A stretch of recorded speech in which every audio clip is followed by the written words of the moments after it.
Hey y'all, welcome to my channel. My name is Zoe Joyelle. You probably don't know me because I'm not consistent on this channel, but here I am today.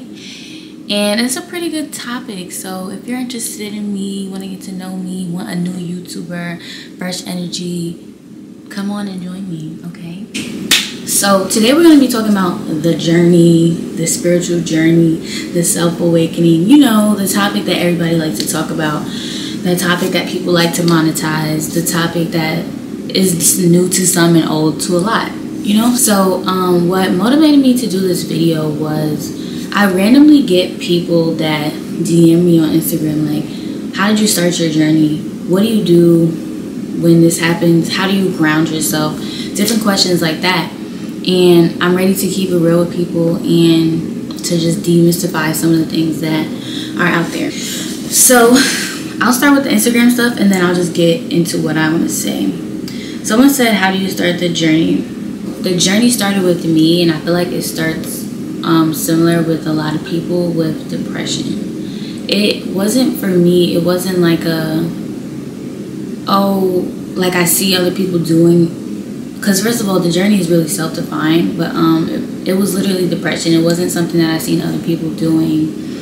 It was me being in a place that I no longer wanted to be in. And what sprung this all, like the depression and everything else, was I was dating someone and a situation happened that really broke me, to the point where I had to reach out to my mom and seek guidance from my mom. And I'll be honest, I haven't had the best relationship with my mom the entire time growing up. But I'm not gonna lie, at that point, that day that I called my mom when I really needed her help has really changed the relationship that I have with mom for the best ways that I could ever ask for. But basically, it was a situation where I felt abandoned. It's in a way that I don't know if I want to share it that much. But it was a lot, okay? So that's what sprung it off. And then I feel like the use of Instagram has increased and got worse, but at this point it was like 2018 and it wasn't that bad. I was still in college. I used to wake up, vibe out. I was a stoner, I'm not gonna lie. I don't really do that anymore. I miss a mingle a little bit, but yeah. So I used to be on my own thing. Like, Instagram wasn't my first thing, waking up. But I say this to say I was following Erykah Badu. I was following Jada Smith before all of her relationship stuff was out in everybody's business, and you know, like, she's just made to be a joke, but she's really not. I was following her and I was following Summer Walker. This is when Summer Walker was just blowing up, and I think she posted a book. It's called Women Who Run with the Wolves. And then I wasn't even reading like that much at this point in my life. I really wasn't, but I saw her post it. I was like, okay. I think she posted out, if I'm not mistaken, but this is 2018. Then I saw Jada Smith post it, and then I think in her caption was like, she got this book from Erykah Badu, like she was inspired to read it from Erykah Badu. I might be mixing these things up, but this is basically how it was going. So I was like, okay, let me get the book. And this was towards the end of 2018, and while I was in college and all the years before then, I used to go on vacation with my dad and my sister every Christmas. So I got the book and I started reading it. We ended up going to Thailand that Christmas, I believe, because it was a long flight. And I remember posting pictures of the pages in the book, and I had my little, I'll put a picture there, I had my little hand tats going on, whatever. Okay, so in that book, it was about a lot. First of all, I didn't even finish the book because, like I said, I wasn't a big reader then. I got to like half the book. The book is as thick as the Bible. I'm gonna finish it one day just because I have so much respect for that book for putting insight into me. But basically, the book was like following your intuition, and it was doing it through stories. So it was like old folk tale type of stories where women are taught to be super nice, or like you think that you're tripping when you have these feelings inside of you, but you really be right a lot of the times, and how like the world doesn't really respect the emotional intuitiveness about women. So that's what the book was about. It was absolutely amazing. But this is just the beginning. This is not, I'm not even aware that I'm on a journey. Hold on. but I didn't even know I was on a journey. People wasn't calling this a journey. People was not hyper. You know how like spiritual, like being spiritual has become like an aesthetic. I don't want to bash anybody, and I don't really care to, so I'm not going to go into that, but that wasn't a thing yet is all I'm going to say. Okay? I've never, like, in this beginning part, I have never even bought my own, like, crystal bracelets, any of that. Everything to me was a gift, I swear. And I started to reflect on that, like, a lot of things in my life are a gift, and I need to just look at life as a gift, period, because, like, literally I would meet people and they would give me things. So anyways, at this point I did not know that. At this point I'm literally just reading a book, and it's changing the way I'm thinking, the way I'm thinking about myself, the way I'm looking at other people. Okay? So mind you, I said it started with a bad relationship. This relationship started from the beginning of college into the last year of college. Like, so I did not leave this person until years to come. Okay? So anyways, but this was like an on and off relationship, and it would be very big off periods to where it was like I had to learn that it's an ego thing when you get into places where you know you're not being treated the way you know you should be treated, but your ego is like, why won't this person treat me this way? I'm gonna prove to them that I deserve to be treated this way, and da da da da. And it's like, no, go somewhere where you're supposed to be. I mean, being treated the way you're supposed to be. You understand? Like, but that took me a long time to realize. And also, I never wanted to make these videos because I never wanted to seem like a hypocrite. Like, I was learning these lessons and still going back to this person. And this is not to say that that person was the devil either. Like, everything is still a reflection of yourself. That was a reflection of me not knowing myself. That was a reflection of me having built up mistrust inside of me, built up anger from situations not playing out the way I thought that they should be played out, and just a bunch of that. So all of that was still a reflection of me, and this is me knowing this now. I'm no longer in that relationship, and I thank God for it because of who I am today. You understand? So like I'm saying, this is 2018. Okay, cool. I'm still in college. I'm still going through the depression. I'm still going to parties. Even the year before was probably even worse. Because I didn't reach a book. I was in college. I was doing what I had to do to go to the next grade.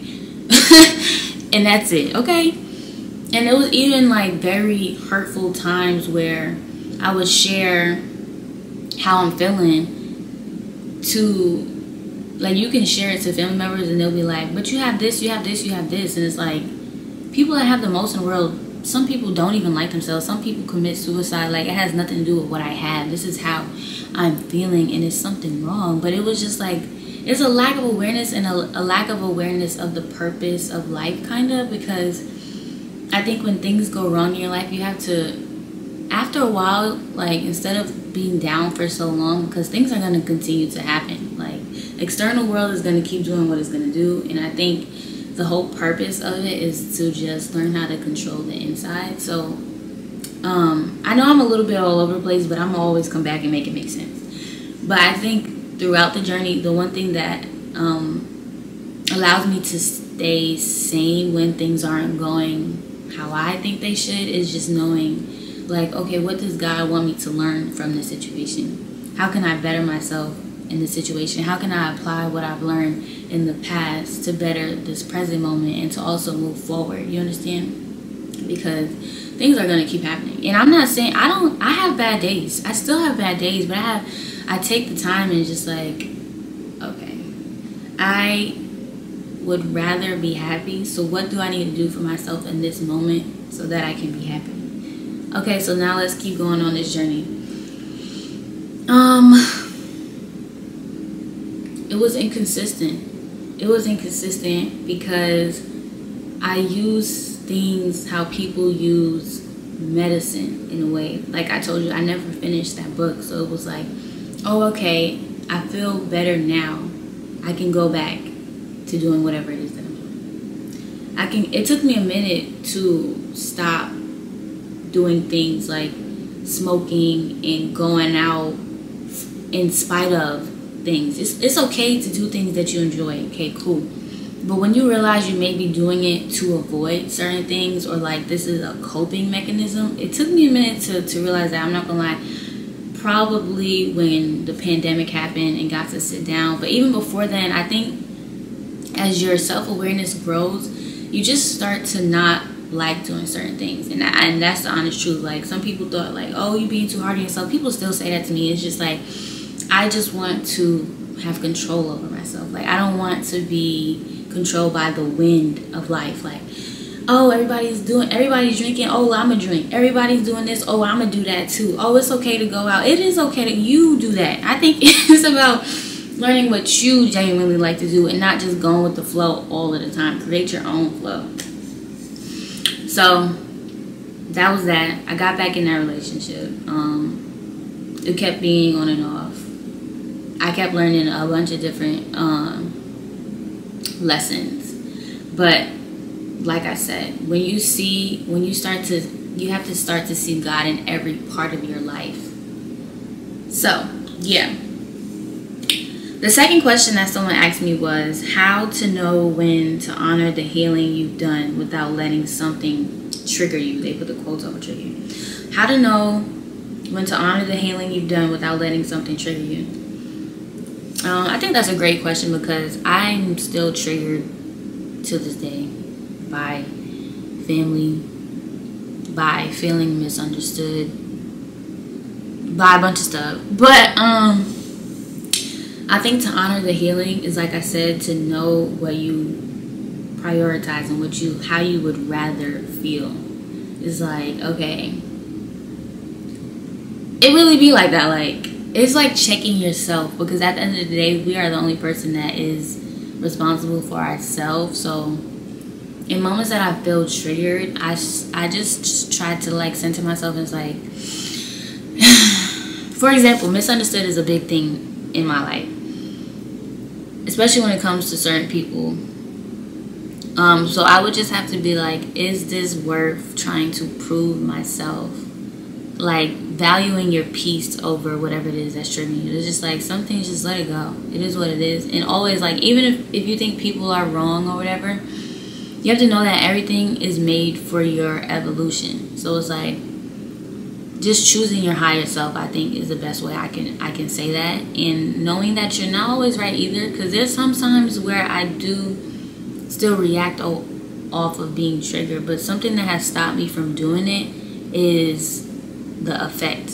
You know, there's cause and effect with everything. So like, I would rather check myself and learn these lessons within instead of reacting, and now I have shared poison on someone else, and now I have to deal with that also. So it's like, okay, in this moment I'm triggered and I'm reacting off emotion and I'm saying things, and then the next day when I'm not in those same emotions, I have to deal with whatever I said to them. I have to apologize. I have to, like, you know, like, it just becomes bigger than what it has to be instead of just going back to internal. You understand? And that's the best way. I think, is taking it one day at a time and continuing to reflect on what you would rather. I would rather be happy than prove myself. I would rather be happy than explain myself. You know? Like, I think that's the best way I can explain that. A lot of the questions that I usually get on Instagram is definitely, what do you do to get closer to God, and questions like that. And I think people sleep on God is within, you will not fail, or God is within, I will not fail. Because I think honoring yourself and really, really, really being honest with yourself is ways to get closer to God. Being grateful is a way to get closer to God. In these moments where I do feel triggered, and like, every day is not a good day, so I think the best way is really to get into gratitude. And I know that is so annoying to hear when you're not having the best day. I get it. And sometimes you just need to allow yourself to not have the best day. Like, it is what it is. Like, okay, today I'm just not feeling it, and I'm just going to allow myself to feel that way. Because I think when we're in a rush to be at the next spot, at the next spot, at the next spot, you can never learn anything in this moment. It's like, in this moment, I'm not okay. What made me feel not okay? Why does that have the power over me to not be okay? You know? So I think getting closer to yourself, being patient with yourself, allowing yourself to feel through whatever it is that you feel at the moment is ways to get closer to God, in my opinion. Of course, praying, and of course being grateful, but also like really reflecting on yourself. So that was all the beginning of the journey. I like to call it self-awareness journey more than spiritual journey because of all the trends and things around that. But it really is that. And then it's also, once you see the purpose of life as like, this is all for my evolution, you begin to gain compassion and forgiveness for everything that has ever happened. And it's hard. It really is hard, especially, you know, with relationships with parents and anyone in your life. All of this is made to build you and everyone else. So it's like, you cannot, like, don't get, when you get to these, learning these lessons and stuff like that, you are not holier than thou. You are not holier than thou. So I think I definitely went through a phase of like, not holier than thou, but like, okay, when I didn't feel like going out anymore, or I didn't feel like drinking with people, or I didn't feel like pardon me, smoking anymore, and my mind would look at others and I guess you can say judge, but it was just like, they don't see that they may be doing it as an avoidance thing. But then I had to get out of that. That has nothing to do with me. Like, other people's evolution has nothing to do with me. And that's why I said the ego be wanting to explain.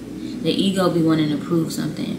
When you really get into self-value yourself and know that God is your guidance and God is your counsel, you really stop caring. Like, you really stop caring, for real. I want to talk about the way you can transmute lessons in life.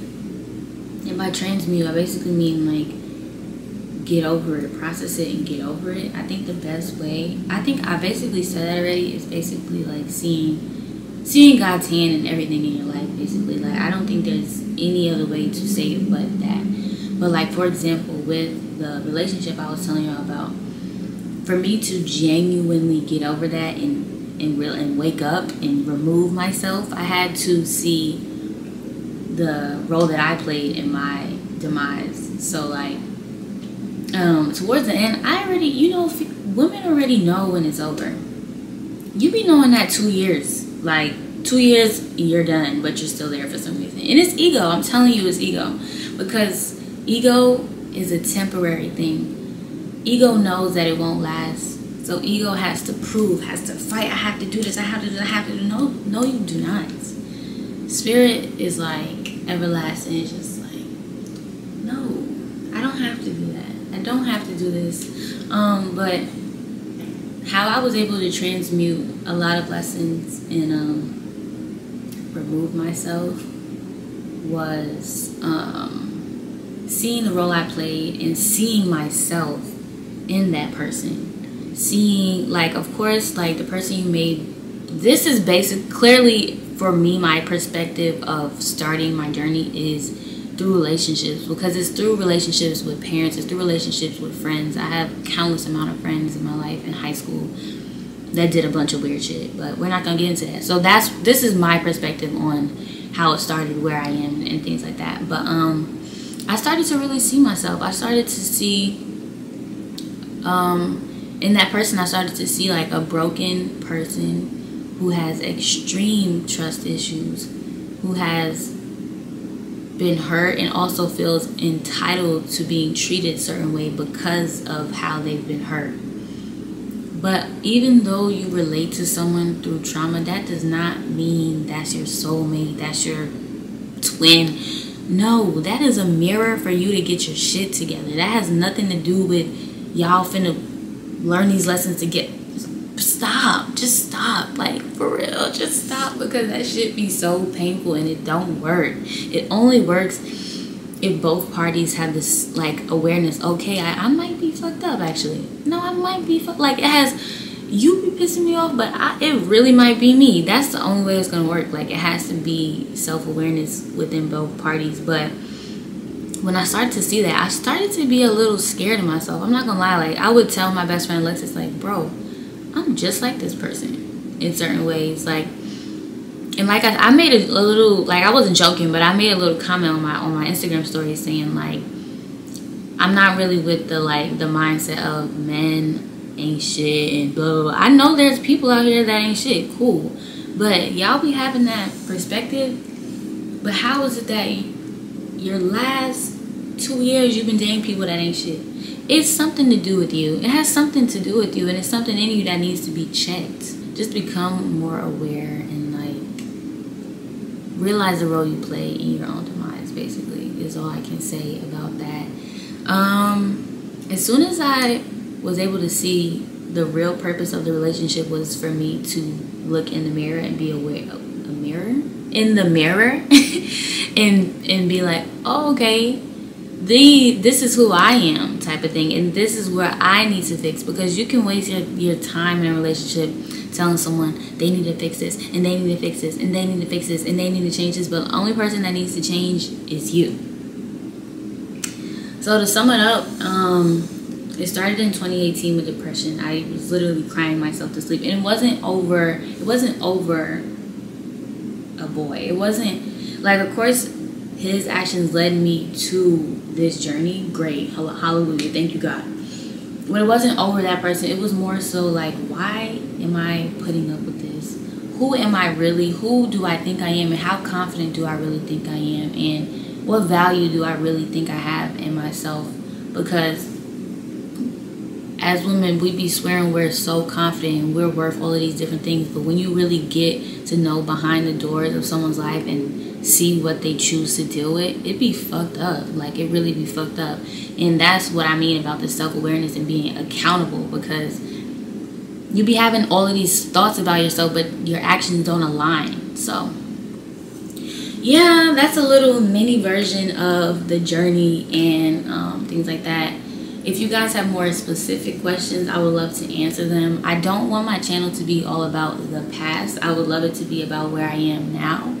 So yeah, but once again, my name is Zoe Joyelle. Thank you for watching. Please subscribe to my channel, and yeah, bye.